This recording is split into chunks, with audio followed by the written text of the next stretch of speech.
araw sumikat, halina't sumambang lahat sa nanaog na liwanag. Hallelujah,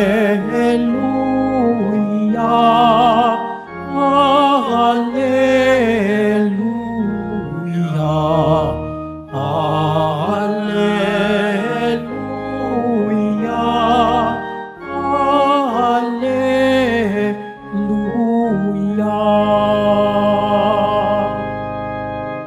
Sumainyo ang Panginoon, At sumayo rin. ang mabuting balita ng Panginoon ayon kay San Lucas. Papuri sa iyo, Panginoon.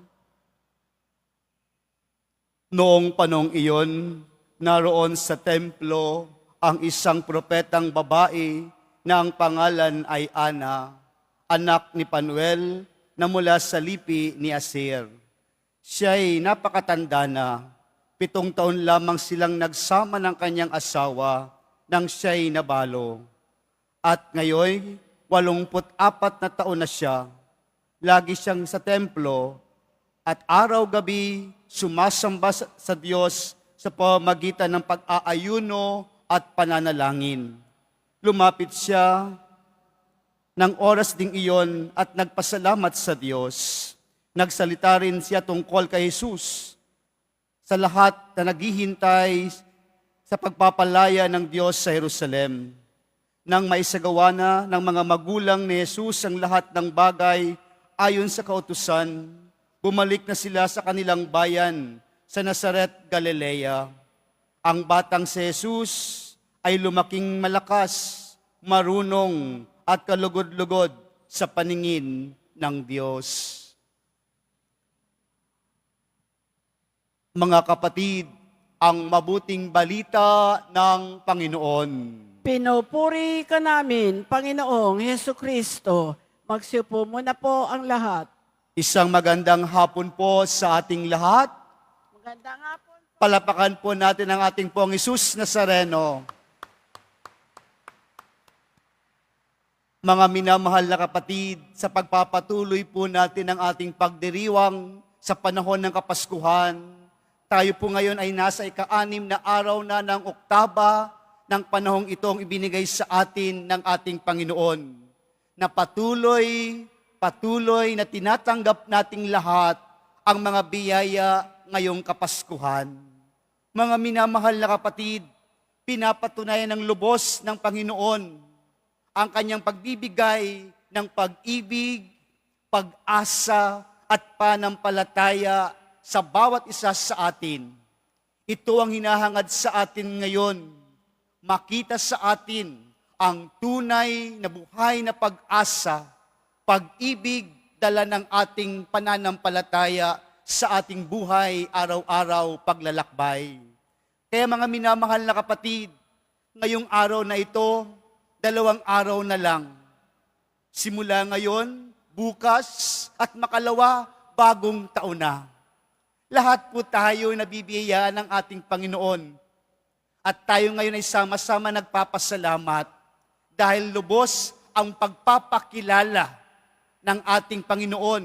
Hindi lang nagkatawang tao, bagkus tunay na kasakasama natin sa ating buhay pang-araw-araw. Lubos ang biyaya, lubos ang presensya ng ating Panginoon. Kaya po nagpapaalala sa atin ngayon ang unang pagbasa. Huwag tayong maghumaling sa mga bagay-bagay na makamundo, kundi yakapin natin ng lubos ang makadiyos at buhat o galing sa ating Panginoon, dahil ito ang magbibigay sa atin ng tunay na buhay, tunay na paglalakbay araw-araw.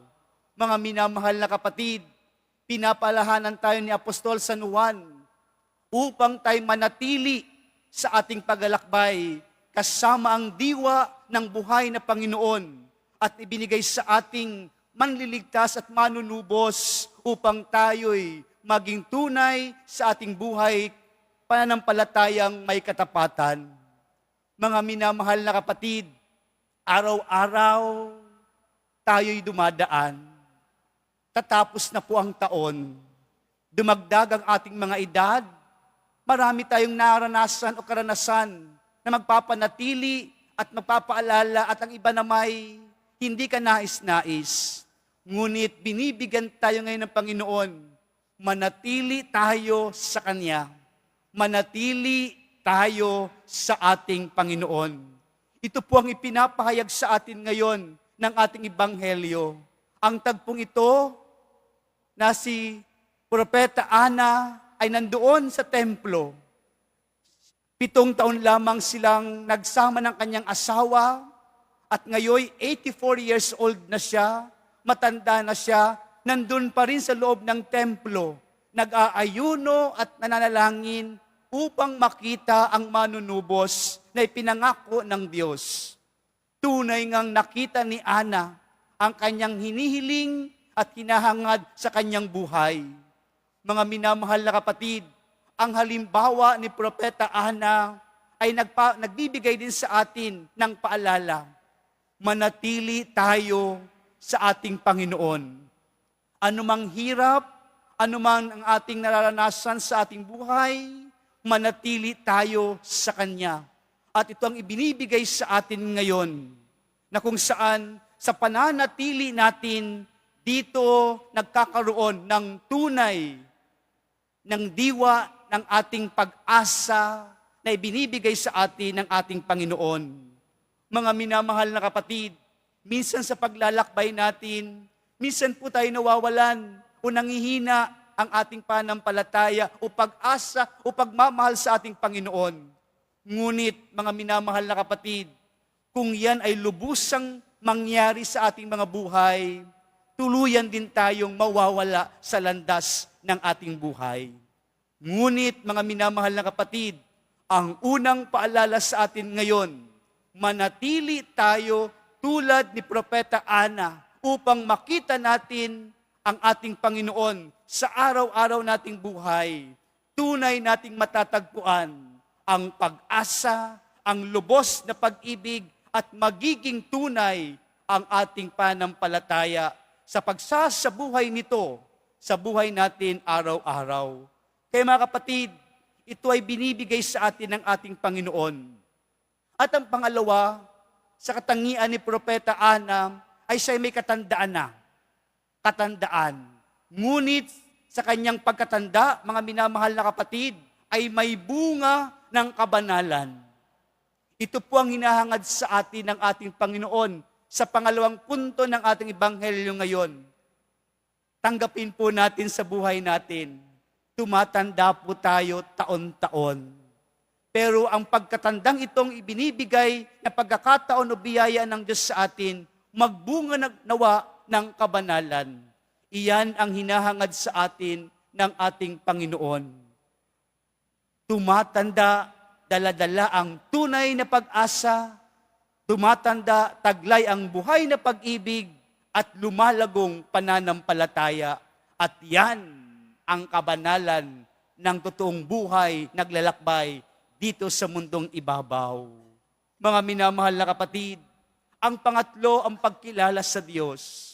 Huwag po tayong masilaw sa mga bagay-bagay. Huwag nating pagpalit ang Panginoon sa anumang bagay na mayroon tayo ngayon. Unahin pa rin ang Panginoon. Alam po natin, kailangan po natin ito sa buhay natin. Ngunit, huwag nating kakalimutan at wawalain palagi ang Panginoon sa buhay natin. Kaya po ngayon, sa panahon ngayon, hindi pa rin patapos na po ang ating taon. Nawa ito ang manatili sa atin. Manatili at taglay natin araw-araw na palaging naunguna, palaging nandyan ang Diyos sa buhay natin.